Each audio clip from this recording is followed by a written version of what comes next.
With me for this hour is Brian Thomas, the Israellycool blogger. Israellycool, am I pronouncing that right? Israellycool. Israellycool. I added the coolie in to make it even cooler. Even cooler, there you go. And of course, Colonel Richard Kemp, the former commander of the British forces in Afghanistan. Thank you for joining us. And of course, Chen Kleinman, thank you for being with us this morning. The Israel Fire and Rescue Services and the EVP Director of Operations.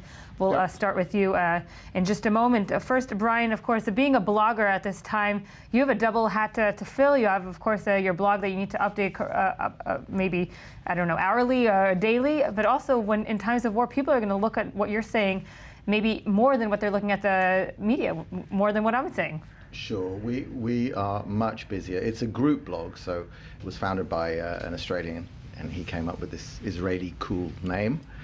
But we have a team of people. We have some Arabic speakers, and we update a lot. But right now we've been doing some detailed analysis of the names and ages put out by Al Jazeera of people unfortunately killed in Gaza, and we're doing a kind of analysis that it seems that the mainstream media just doesn't want to do, and our blog is very busy with people coming to see that.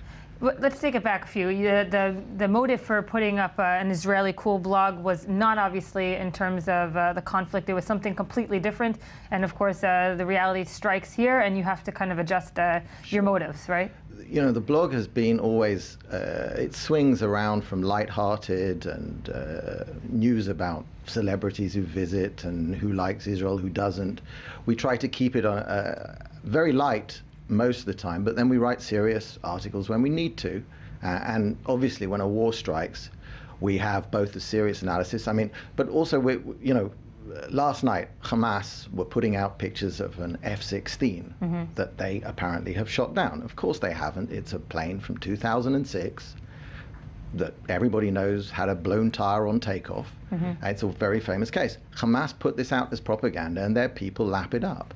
And the same people putting out that F-16 that we make a joke about are the same people writing the casualty reports that the BBC and CNN and Fox and all the media just take uncritically. The numbers that you just read, you have no way to independently verify them. Right. I'm going to save my face here. I attribute it to the Gaza Health Ministry. But exactly. That's Hamas. But perhaps that is a challenge that not only facing is international media, but it's also international governments. How is Israel, Foreign Affairs Ministry and so forth, able to deal with all these different fronts that you're putting up? Yes, every single picture they're going to have to go and verify? Well, they don't, and it's a good thing that there is an army of bloggers like us who take every photo that's tweeted. You know, when supporters of Hamas on Twitter put out the picture of the Fogels, it beggars belief that they can take a picture of a slaughtered Jewish family and put that out and say, look, the Jews are killing Arabs. It happens, and it happens all the time. And the same people who do that then tell us 800, 1,000, 2,000 people have been killed, and best yet, 80% are civilians. Where did that number come from? How do we know? You tweeted here, we can see that one of your tweets. Who did you give the rockets to when you found them? Did you get an answer to that question? Never. Well, actually, I tweeted that minutes after UNRWA first owned up to the first school having rockets in it. No answer.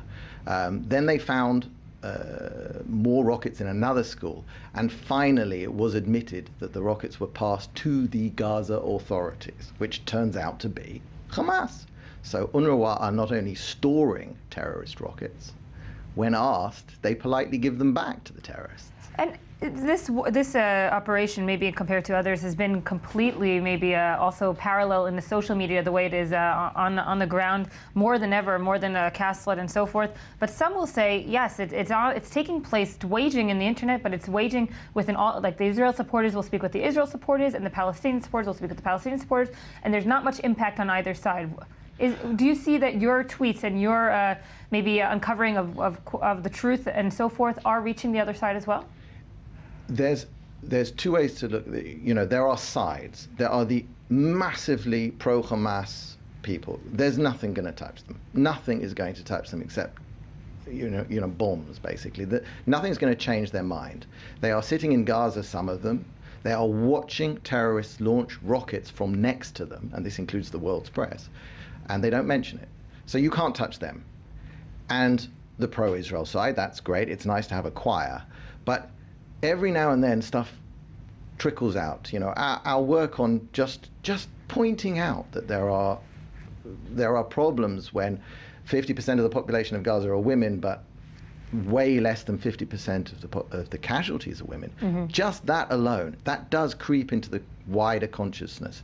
And I think, you know, there have been cartoons in London showing Hamas terrorists in a hospital shooting out the window. Now, for the London Times to print a cartoon like that, who is normally their cartoons are not very favourable, it means that the word has got out that Hamas are really hiding behind all the civilians. What would you say the biggest challenge then is, as you see it now? Is it convincing the other side that are already maybe convinced? Is it working with the Israeli side, who perhaps are putting a lot of effort in the diplomatic level and not on the social media level?